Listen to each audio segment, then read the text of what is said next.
This is Indie Business Podcast, episode 43.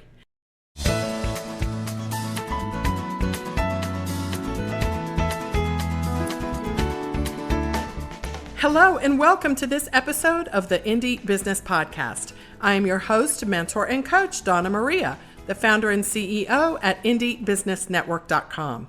My goal is to help makers and creative entrepreneurs build a solid business foundation, increase your income, and use your business to create the life you love. On this episode, I will introduce you to Jennifer Hardaway of KleanSpa in Burbank, California. As you'll hear, Jennifer got the idea for her brand in December 2004 while driving down the street, just minding her business.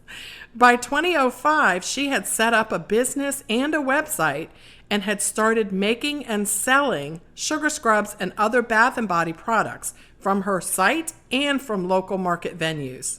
She joined the Indie Business Network in 2006, and since then, Jennifer has expanded her platform to include wholesale, a retail store with a perfume blending bar, and a mobile perfume party service called the Mobile Mixtress. Jennifer says that her business has grown organically over the past 12 years, and she's now considering taking on an investor. You will love this story. You can get a summary for this episode at indiebusinessnetwork.com/43. I can't wait to introduce you to Jennifer Hardaway of KleanSpa in Burbank, California. But first, this podcast is brought to you by the Indie Business Network, the online entrepreneurial mentoring and coaching network helping makers and creative entrepreneurs launch, manage, and grow a sustainable and profitable business. You can find out more today and join us at indiebusinessnetwork.com. And now, let's welcome Jennifer Hardaway of KleanSpa in Burbank, California.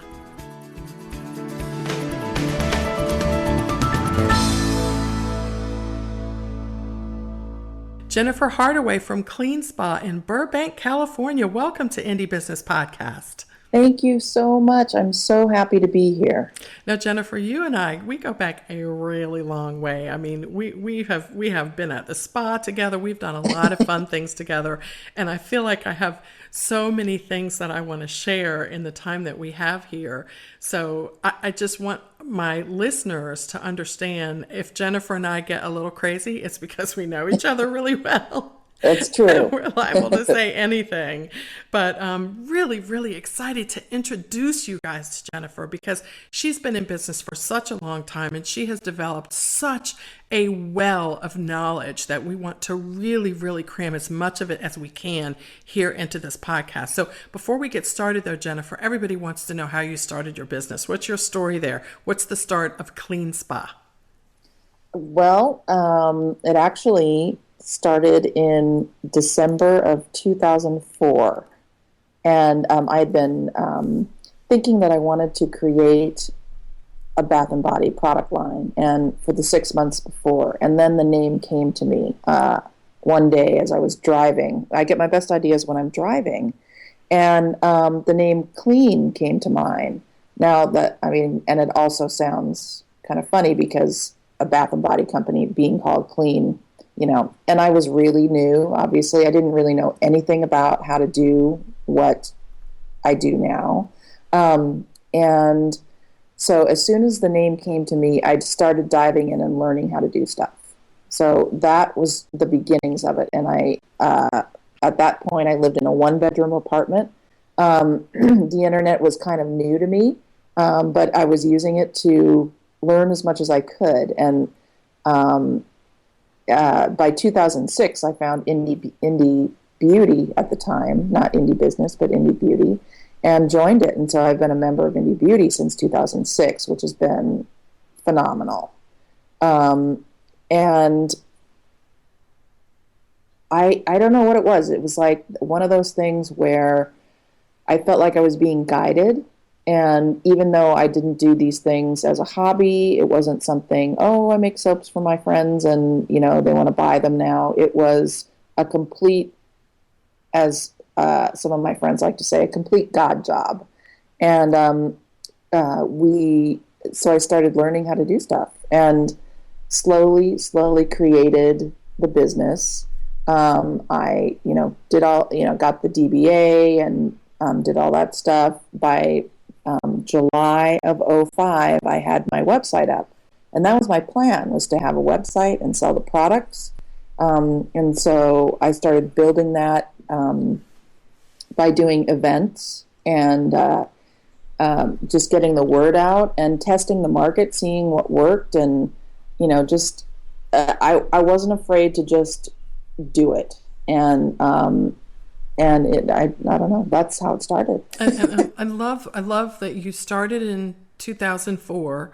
And by 2005, you had a website up and you were already hosting events and getting out there and meeting one-on-one firsthand with your customers. So tell us a little bit about that mindset, Jennifer, because how many of us know people, entrepreneurs and people who want to be entrepreneurs who have a great idea driving down the street just like you did or in the shower or wherever, and it marinates for years before they do anything about it. What was it that struck you as, I've got to do this now? Well, because it wasn't something that I had been ruminating for years, it really was about 6 months. It was, I just felt like I've been learning to trust my instinct and my path. And so I was listening to my little voice inside. And I was like, I need to do this, and the passion inside me. And luckily, I'm not a perfectionist. And so, being a perfectionist it can help you and it can hinder you. So if I wish I were a real perfectionist, because then I could do some other things, but that's, I hire other people to do that part, because, I get a bug personally, and I've done it with other businesses as well. I mean, previous to this. Yeah, and I need to just do it. And I don't know if it's the artist side of me that needs to create something, because I think even creating a business is extremely, you need to have that passion and that creativity behind it. And there's a whole art of creating a business, and which I didn't know, but I just kept following my next indicated step.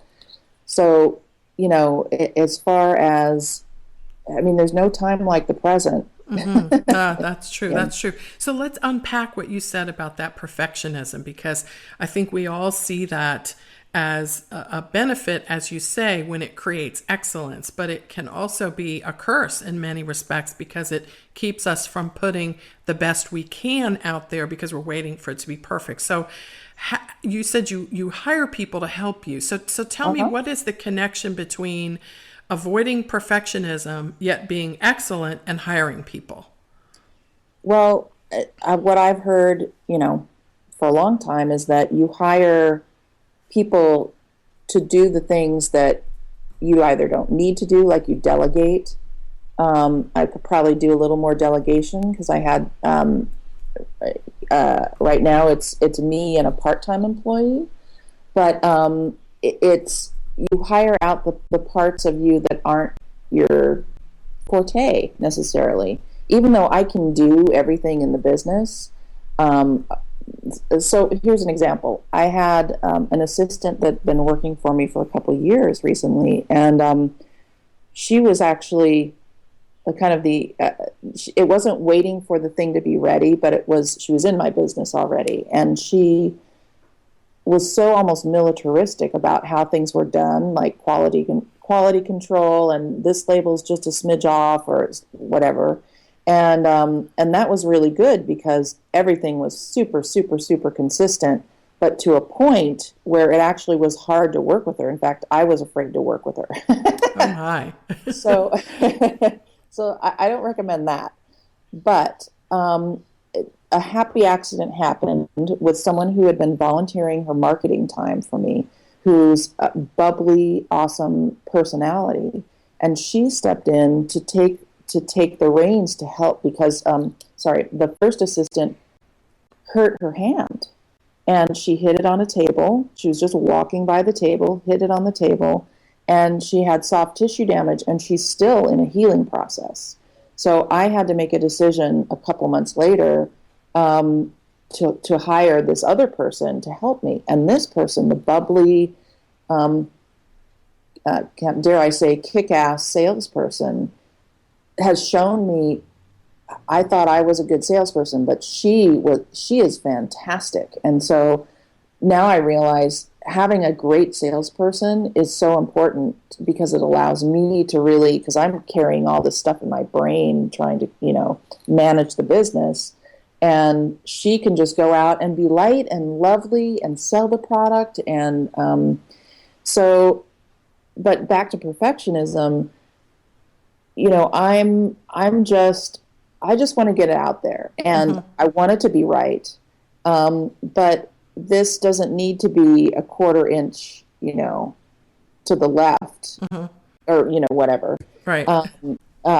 In order for it to go out and improve a customer's life, which is what I've really learned is that, I'm doing this. I was doing this for me, but I'm also doing it for my customer because I call them KleanSpa crackheads. Excuse the alliteration, but they love the product, and so I want to get it out there so that they can have more enjoyment. And I've heard things like my day is improved when I'm smelling this. It turns my day around, and that's like the ultimate compliment for me.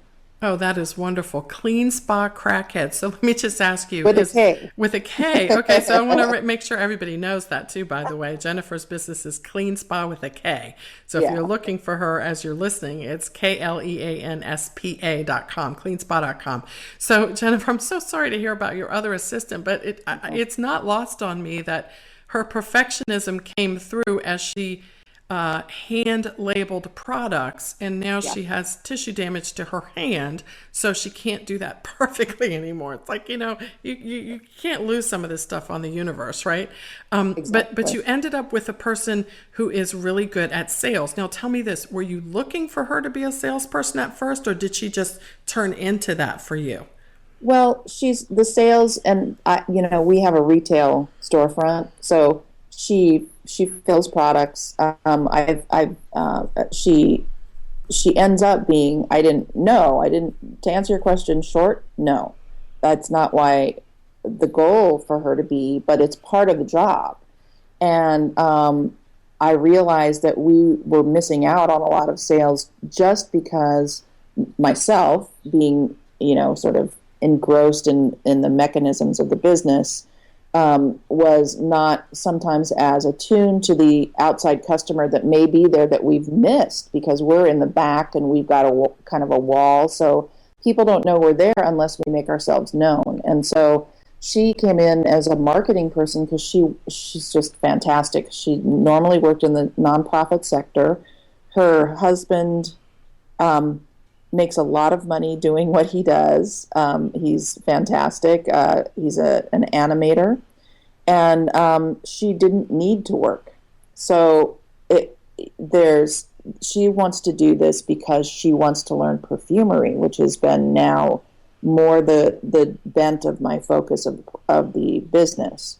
But she can sell anything. She could sell ice to an Eskimo. I mean, she's great, and so I'm learning a lot from that, and there are no mistakes. I didn't realize how sort of, and I mean, I hate to say this, but I was kind of afraid of my other employee because I had I'd really handed her the business at a time when I needed someone to take the business, and in my life personally, some stuff had happened, and I needed someone to just be the anchor, and she was perfect for that.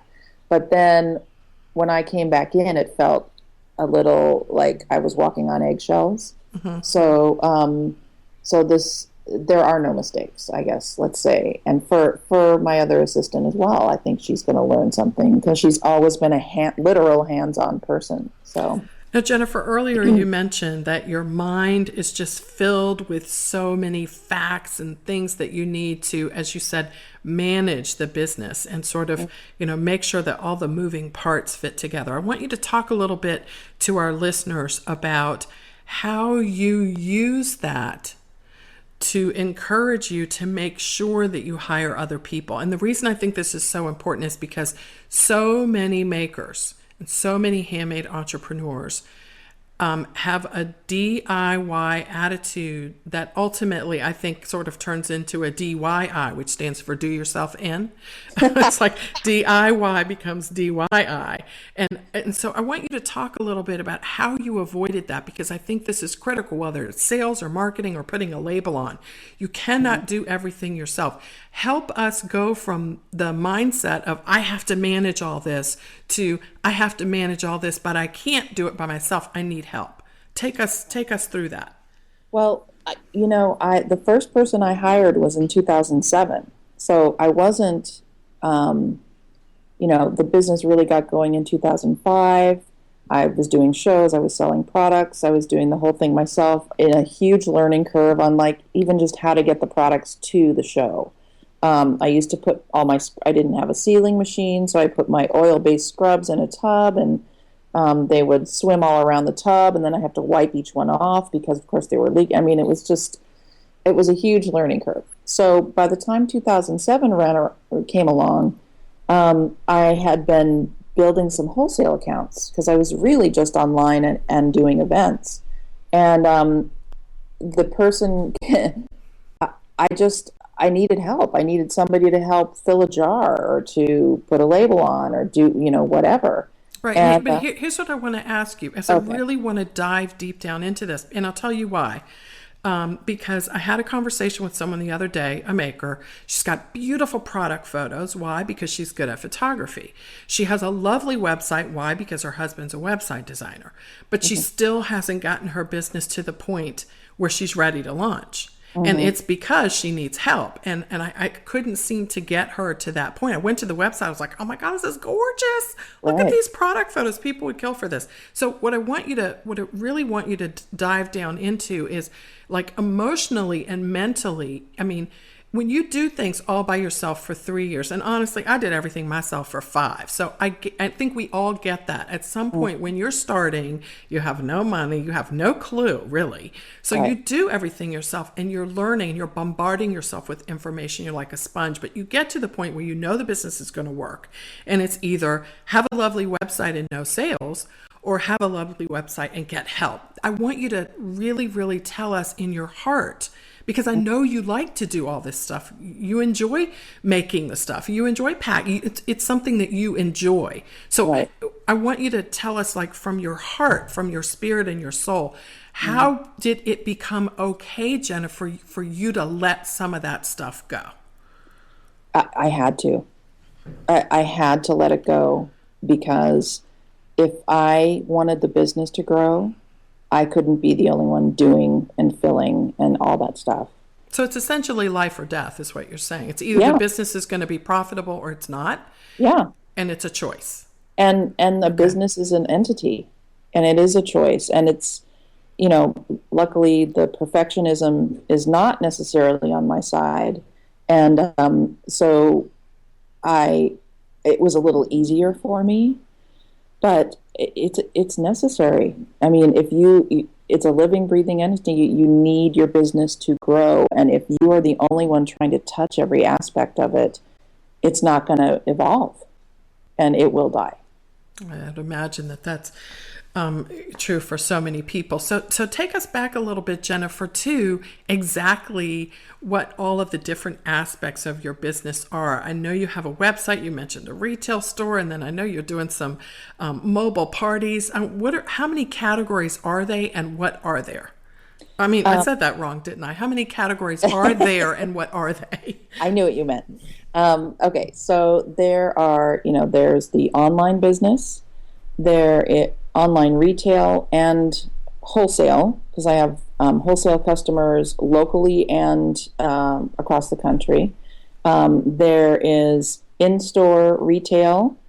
There's in-store perfume blending, because we have a perfume bar, which is really, I didn't know this is what was guiding me to do this business, but it's all about scent and fragrance and mixing and all that stuff. And then there's the mobile mixtress, which is our traveling scent blending service. So somebody has a party or an event that they want perfume made at, they will call us and hire us, and we will go to that location. And that's actually part of the business that I really want to grow. It's something that, I haven't really had the time to invest, or taken the time, I should say, because I can do anything I like because it's my own business. I haven't taken the time until today. I'm meeting with a potential person who might want to invest in that aspect of my business. Ooh, how exciting. Yeah, and it's a friend of my best friend, and so we'll see what goes on there. And what else do I have? I was encouraged by my new helper to teach perfumery. And I've been taking classes for a while now, and she encouraged me to teach it. So I created a kit that will be given to the people. And we started asking for signups just so we knew if there was interest, because people kept asking, "Do you teach classes?" Okay. I mean, I've never felt myself as a teacher, but you never know. And then also I have the same kit that people will be able to purchase online if they want to, delve into the art of perfumery at home. So I'm counting 6 separate income streams: retail and wholesale off the website, in-store retail, perfume blending, the mobile mixtress where you go to their location and make perfume at their party or their event, and also teaching classes on how to make perfumes. Right. Very nice. So in 10 years, actually it's 12, but you said everything sort of started to take off more in 2005. Yeah. You have created 6 different income streams, the 6th one sort of just launching now, and you've got all of them running with you and 1 employee, you said? Right now, yeah. I have little helpers. Yeah. So you have people that you engage like on a case by case, on an as need basis, sort of. Exactly. So what I'm hearing is that once you first of all, for the first 3 years, you did everything yourself. Then you found where you needed help, so you started getting help. Which did that allow you to focus your energy on being able to create a solid platform that you could add onto in this way?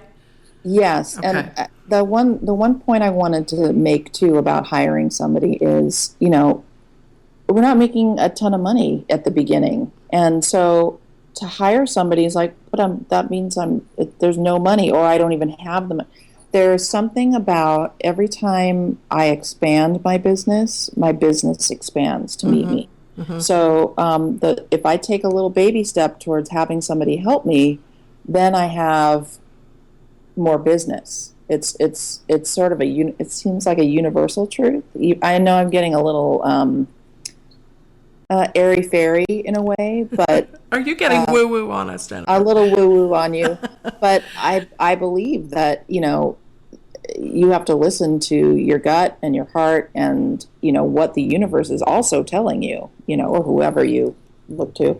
Well, I think as makers, we really, we're used to working with a tangible product and everything is visible and we can feel it and see it, and customers put it on, and but there's so much, I agree with you, that is you putting your next level out there before the next level exists. And I do think that God, or however you want to describe it, that's rewarded in entrepreneur. I think it's rewarded in life, but it's definitely rewarded in entrepreneurship. And there's something to be said for jumping before there's a net, or building the plane as you fly it. Mm-hmm. Absolutely. It was really scary the first time. Yeah. But it was necessary. Mm-hmm. And I got to see that in action for the first time.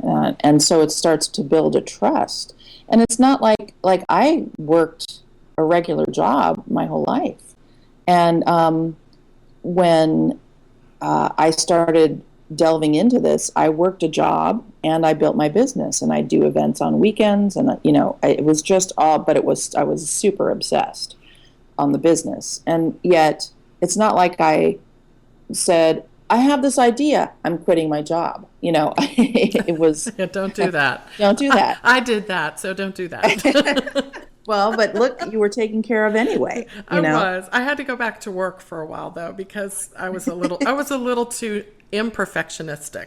Right, I understand. I think we have a similar, we're compatriots right I there think in that so. area. That's probably true. So tell us a little bit about how your salesperson works for you. Do you have like a structure? Is there like, No. okay, Well, really? no, because it's in store. So it's as the customers come in, it's more like that kind of sales. Oh, so it's not like wholesale sales, like she helps you with sales or helps you at Well, events. however, yes, However, okay. she does. Ooh. This weekend she went to a store she's been eyeing for us to get products into, and she presented them with a little package, and they were busy with customers, so she sent a follow-up email. She knows how to do this stuff, and that's more of a local business that she said, and we can deliver it. There's no shipping charges. We're local. You can have your own custom blah blah blah.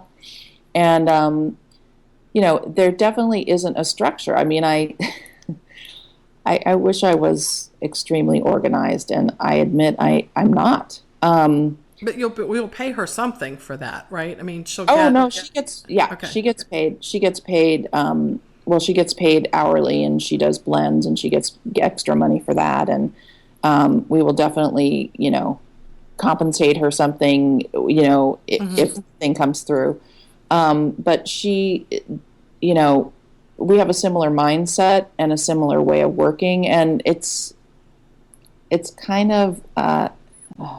Again, I'm feeling so woo-woo here. Well, I would imagine that she has a gut too that's telling her that it's safe to work with you in this way. Like, I know if I go out and get a new customer, I don't know what I'm going to get, but I know that Jennifer's going to be fair with me.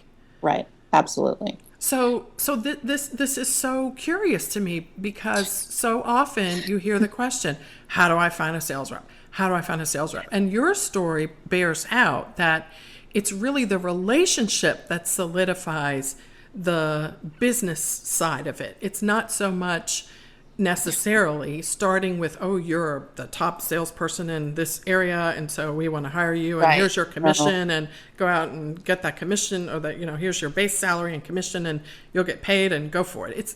It sounds like there's more of a relationship where this person doesn't she's going for, obviously she wants to make money and be compensated fairly for her excellent service, but she's also enjoying the journey with you. Absolutely. I mean, in this particular case, I've had people, most people have come to me to be reps or, try to do it. It's a hard job to be a rep, especially if you're not a rep. My focus too, because for a while I love wholesale accounts. Many of them come to us, and word of mouth and slowly growing. And I'm not necessarily so proactive in that area. And then I realized it wasn't the wholesale I really wanted to build up as much as the perfumery. But it took this whole experience with my assistant leaving and, being put back in the business, because I wasn't making anything for like 2 years. And now I'm back sort of making stuff and doing that. And it's actually been really good for me. And I'm feeling something here, and it's really more about we are, when people ask about sales reps for their maker products, and this is just coming to me as you and I are talking, I'd love to know what you think about this.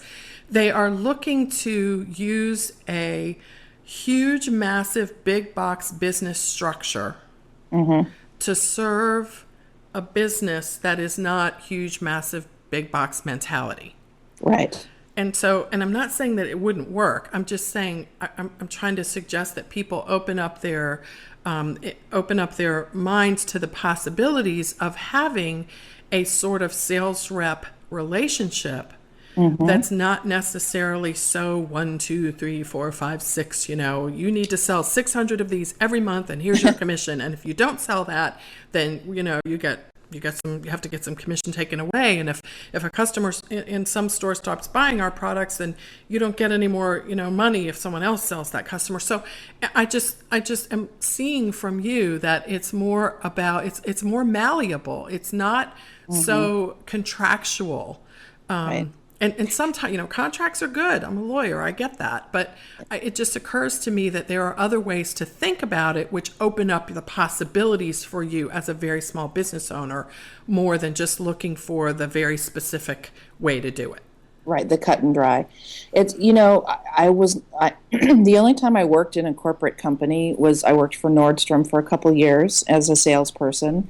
And that's the only corporate experience I've had. So I'm coming at it from a musician standpoint, an artist standpoint, yet I somehow have somewhat of a grounded standpoint that is interested in learning how the mechanisms of business work in some way. I'm also one of those people that, I think there are cases where people, they see a huge picture for their business. They see it, oh my God, I'm going to be on every, cruise ship. And that is so amazing to me, because my business is the opposite. It's like, it's very organic. It is slowly growing, baby steps, collecting my client base, building wholesale customers and relationships on a very personal level. And right now, even just seeing this person today I'm going to be talking about mobile mixtress with, as a potential investor, I have to get people around me to force me to think bigger, because I get very comfortable in my little place, because I am making money. I'm making a living on my business. I am paying employees. I'm reinvesting in the business. And that, I think my friend Stephanie says, you're living the dream, and in a way that makes me comfortable. And sometimes getting too comfortable, is a problem. Stepping out of my comfort zone into, well, what would it look like for this little portion of my business to take on somebody who wants to help build it? Because for that, actually, for mobile mixtress, I do have a bigger picture for it. And I just don't even know how to go about that. And so I'm just being willing to do it another way, if that's the way it's supposed to be done. It's interesting that you talk about being comfortable and being successful. What's the difference to you between being comfortable and being successful? Or is there a difference? Oh, that's deep. That's a deep question, because maybe it depends, because maybe it's not the same. Because I'm not answering, for you or anyone else, but you didn't get to the point where you wanted to really sort of grow and be, quote unquote, you mentioned the word big, so I'll use that, but that can be a loaded word. So sure. I say that with tongue in cheek. Until you got to the mobile mixtress part of your business. Right. And the other parts of your business for 15 years before that has been success is being comfortable. Mm-hmm. And here, this is a little personal issue, but I have suffered from anxiety for, since I was 20, I think. Mm-hmm. And what happens for me is when I have if I have ideas of it getting bigger, it starts to affect me negatively. And it's okay to have a little anxiety. Fear is good because it forces us to grow and move, and taking a step that's not necessarily comfortable is good for us, because it does take us out of our comfort zone. But just even thinking, oh my God, I'm going to have KleanSpa and all the Nordstroms, and that starts to make me nervous. And I hear you. that's just me. Well, And so, and we have, as you're mentioning the word comfort, I'm thinking we have to be uncomfortable. We have to take uncomfortable steps in order to use our business to create the comfort that we want in our lives. right. It's true. Is that a better way to say it, maybe? Yeah, I Okay. like that. I like that. It's important to take steps out of your comfort zone, whether it means hiring an employee or contacting an account that you do see your products in.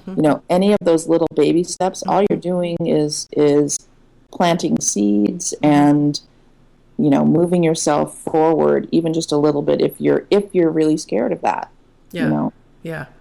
Yeah. And I see that in you. I see, having watched, for such a long time, you growing your business. I see, all of the steps that you've taken over time. Because when we met, there was just the website. Right. There was nothing else. There was the website, and there were gorgeous product photos. I remember having a conversation with you very early on. You mentioned you had a family member with a friend or something who took your picture. So kudos to you for getting that down first. That's a big one. But also, just as you mentioned, growing organically. And in your story, I hear that there's no one right way to do it. No. But one wrong way to do it is to not get help. Right. Some Yes. kind of help. Although, Exactly. I talked with someone not too long ago who has no help, like zero help. But here's the thing. I want your thoughts on this. Here's the thing that she does. Her minimum order off her website retail is $100. Okay. Oh, wow. Yes. And she's gotten more sales since she increased that. And so, again, there's no right way or wrong way. And she doesn't want to hire other people. She just doesn't. It's just not in her DNA. It's not what she likes to do. She doesn't want to deal with anyone else. She wants to do it all herself. But she's also created a structure which is unusual. It's as unusual as not getting help. Like, you have to spend $100. If all you want is a lip balm, you can't get it.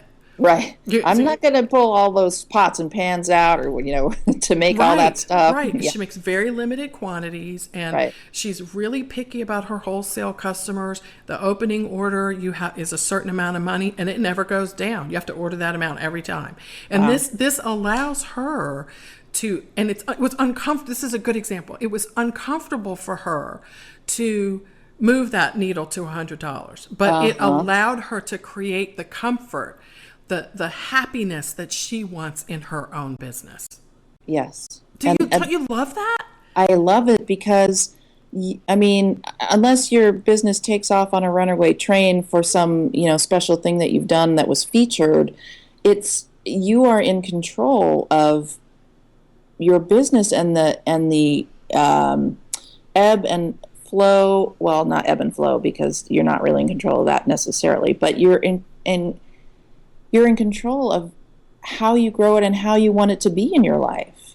And we always talk about KleanSpa is its own entity. It has its own guiding force around it. I mean, I participate in that, but I can also, I don't know if I'm making any sense. Oh my God. I am in my own head. But yeah. Okay. What else matters? No, I'm just kidding. No, I do hear what you're saying. And, again, the journey for each one of us is unique. And while we can learn from what other people are doing, and we can borrow some of their techniques and, tweak them a little bit and put them into our own, we really do have to have the headspace to make it up as we go along. Right. And this is why copying never really works, because you can only copy so much until you just run out of being a leader. It's like leaders don't copy. So if that's all you're doing, you can't possibly lead a business. Right. And, I think for a couple of years now, I've been searching for outside sources to help me figure out and get clarity for the next steps in my business. And it didn't work a couple times. Like it fell through what I was searching for on the outside, and that help fell through. And so this situation with my employee being out of the business and me being back in the business gave me this clarity. And I feel like, oh, my clarity is within me. Mm-hmm. And I needed to access it somehow. And this situation just helped me focus on, we built a brand new blending bar where people can actually come and really sit down, and we make appointments. And like you were saying, that having that maker move the notch to $100 per order, we charge $75 to come do a fragrance blend. And we're not the most expensive by any means. And there's not a lot of us in Los Angeles that do what we do, and we're not the least expensive, but that was hard for me to get it up to $75, but it's worth it. It's worth it to people, and it's worth it to take those chances and trust the inner voice, inner instinct, that it's okay to do that. Yeah. Do you think we learn over time in business that the question is not how much does it cost, but how much value am I going to get out of it? How much value am I going to give? Yeah. Yeah. From a customer perspective, how much value am I going to get out of it? Yeah. Yes. Yeah. And so being able to offer that experience as opposed to like creating a fragrance. Well, I could go to Walmart and buy some bottles and have an empty baby food jar at home, mix it all together and have a fragrance. Sure, but go for it. We're talking about an experience, right? Someone who's an established perfumer. You've been doing this for a long time. I would imagine, I've never been there, I have to come, but I would imagine you take really good care of people and make them feel very, very special. Yes. And it's... it's a scent bar. So we have a little sign over the door that says bar. And some people go, what kind of bar do you have back here? That would get some extra people in there. Yeah, exactly. But it is. We're kind of like bartenders, kind of therapists. I mean, it's almost therapy. Mm-hmm. And what I've realized is that it really helps people get to know who they are. Mm-hmm. And so it's that as well. And then of course we're present and, and become can be like a therapist or can talk about philosophical issues with them, and so it gets kind of deep and can get intimate, mm-hmm. which is nice. It is. And it's nice that you have it set up as a structure so that you can help people, but that mm-hmm. you're also, you have a fee that equals the value that they're getting from that. So that's such an important point, and I'm so glad that you made that. And so, Jennifer, as we kind of close things out a little bit here, where do you see KleanSpa and Mobile Mixtress going in the future? What's the next 5 years going to look like for you? We're going to have to put our sunglasses on so we can, take it all in, right? You're so cute. Well, remember, I get anxiety when I try to think bigger. However, I'm going to do it. I'm going to take a little uncomfortable step. Applause. I'm clapping. Yay. Yay. Okay. So Mobile Mixtress, where we go to blending parties, there's many options for that. I've thought of franchising it so that there are people in other states that can buy into the franchise of Mobile Mixtress and do their own scent blending parties, and have like a network of people that create fragrance for people all over the country. That's one idea for that. And then maybe there'll be more ideas at lunch. I have to let you know later. Right. Driving down the street in the car. Exactly. And then, for KleanSpa, I like the idea of opening another blending bar. I think I've been taking the focus off the products. I've shortened my fragrance, list and my product offerings to really what is a true branded. Like I don't keep, adding more and more and more products. It's all more focused around the perfumery and the fragrance. We've added cologne. With KleanSpa, I see another blending bar somewhere. where people can come in a different part of town so that people don't have to come to Burbank if they don't want to come do a blend. And sort of having that, creating a model around that where blending bars could be added to stores that exist and help with the rent for the person, in the store, and then yet gives us a space to have another location. Nice. So, yeah, that's what I see right now. And the possibilities are endless. I mean, you could have pop-ups. You could, was I reading the other day? I mean, this stuff probably happens all the time in Los Angeles. Someone who is the wife of a famous basketball player is having a pop-up restaurant. She's just popping up for, a day or two. Yeah. And, and you have to sign up in advance. You have to pay in advance. You show up with your ticket and you get a meal. I mean, it's so wonderful that at this in entrepreneurship today, there's just no end to the possibilities. And if you're looking for the opportunities, they are there. You really just have to seize them. And you have done that. And you're such a good example of not getting yourself like all stressed out so you're like in hives and running around like a crazy person all the time, but really always looking for the next way to make it better, whether that's growing big, so to speak, or not. What's the next way to make this business work better because it needs to serve me? And you've done that. And I think that is success. When you're not looking for, some huge thing, if that's not what is success for you. I think we all have to define that for ourselves. Don't you think? Absolutely. I mean, success, there's the, seemingly successful people that have billions of dollars, and yet they have so much more to manage, and they're, who knows how happy they are. And it's success is, to me, for me, success is being able to do what I love and add enjoyment to my clients, and give love to my clients that I hope feel that. Oh, what a wonderful definition. Doing what you love and giving that love to your clients and your customers. Yeah. On that note, Jennifer, that was such an eloquent way to describe entrepreneurship on the level of people that you and I are dealing with, on the makers and the small business owners who are, not small by any means when it comes to that goal. That is a huge goal.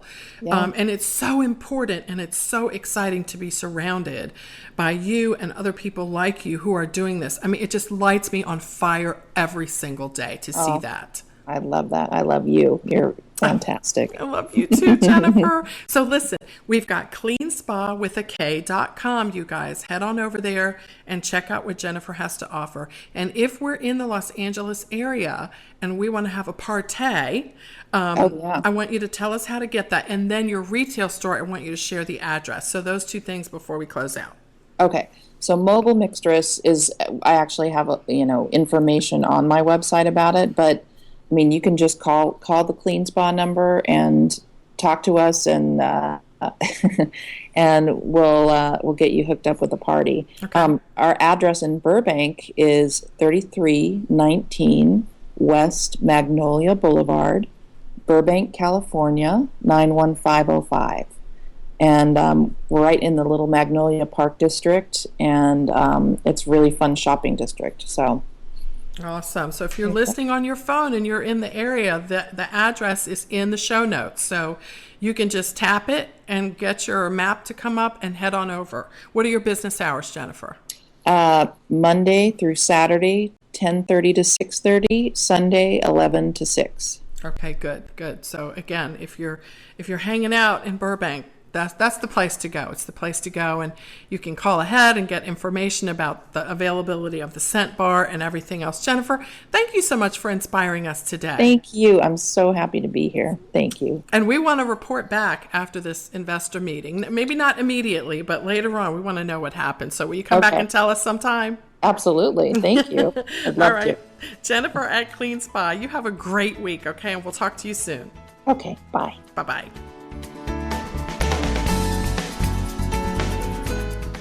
I hope you enjoyed my interview with Jennifer Hardaway of KleanSpa in Burbank, California. Let's highlight some of the ideas and action steps based on our chat with Jennifer. First, Jennifer's story shows the huge benefits that come with hitting the ground running once you have a clear vision for your business. She got the idea for hers in December 2004, and by 2005, she was already proactively selling products online and in local shows and markets. She also reminds us that you want your business to grow, right? You can't do that if you're the only one doing stuff. Jennifer talked about how she started off her business doing everything, but she also shared how it's literally a life or death decision to hire people to help you grow your business. You will love how Jennifer defines this kind of success toward the end of the episode on her own terms. Second, some of the best things happen when you're at your most vulnerable. Jennifer shares that her current sales assistant wasn't even hired to do sales. And when she was hired, sales were low, morale was low, and Jennifer's personal life was at a difficult spot. This person came along without any real plan and has been one of the best things for KleanSpa. You'll love hearing how you can grow your business simply by allowing certain opportunities to come along organically without much advanced planning and seizing upon them and leveraging them quickly after you notice that they are potential opportunities for you. And thirdly, grow slow and sure. Jennifer started her business in 2005, and today she's grown it to embrace 6 separate income streams. These streams were not added all at once. They were added one at a time. When one was strong, she added another. When 2 were strong, she added a third, and so forth. Today, after 12 years, it's all about adding onto the solid brand that Jennifer started building as she drove her car down the street all those years ago and got the first seed of an idea for her business.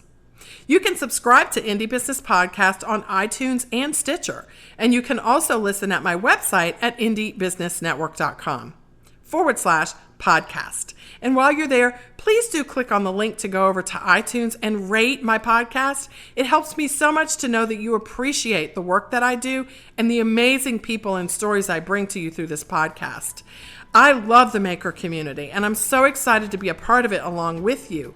We are the reason why it's growing by leaps and bounds. It's such an exciting time to be in business. I'll see you on the next episode of the Indie Business Podcast. In the meantime, break all the rules, build your own corporate ladder, and create the life you love.